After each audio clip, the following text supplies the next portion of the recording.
Alors, bonsoir à tous, moi c'est ITP. Aujourd'hui, nous allons voir comment automatiser une pompe. Pour cela, nous avons besoin d'un contacteur que voici. Voilà. Également, on a besoin d'un disjoncteur moteur que voici. On aura également besoin d'un flotteur à billes que voici. D'une ampoule qui serait considérée comme notre barre de pompe. Voilà. Et également une source d'alimentation. Voilà. Donc, on va devoir continuer. Donc, la première chose à faire serait de connecter notre câble d'arrivée de courant sur notre disjoncteur moteur. Voilà. Donc, vous voyez, j'ai déjà eu à connecter mon câble d'alimentation. Également, j'ai déjà présenté la sortie des différents câbles qui entrent. Voilà. On va quitter pour aller au niveau du contacteur. Donc, là, maintenant, on va ajouter le contacteur sur ce branchement.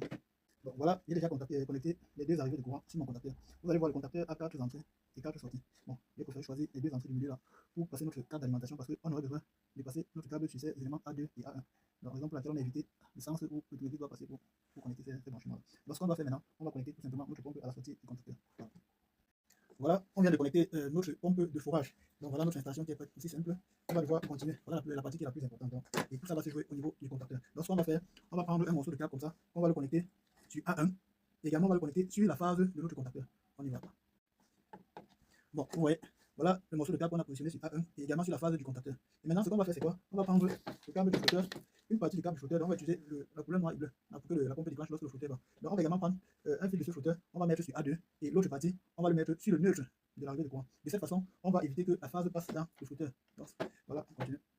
Voilà, donc voilà ce qu'on vient de faire. On vient de passer une partie, un fil du câble du flotteur sur A2 et l'autre sur le neutre de l'arrivée de courant. Maintenant, sur A1, on a mis un morceau de câble et on a ajusté avec la phase de l'arrivée de courant. Donc ce qu'on va faire maintenant, on va brancher et on va passer au test.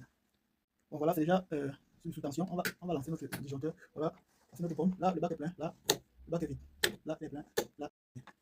Bon, voilà. Par la suite, nous allons voir comment augmenter d'autres éléments dans notre boîte de commande. Et parlant d'éléments, nous pouvons citer le vent lumineux, les interhoraires, et voir également comment alimenter plusieurs bacs avec une seule pompe et plusieurs flotteurs à billes, bien sûr. Donc voilà, on vous prie de vous abonner, de liker, de partager et surtout activer la cloche de notification pour ne pas manquer les vidéos.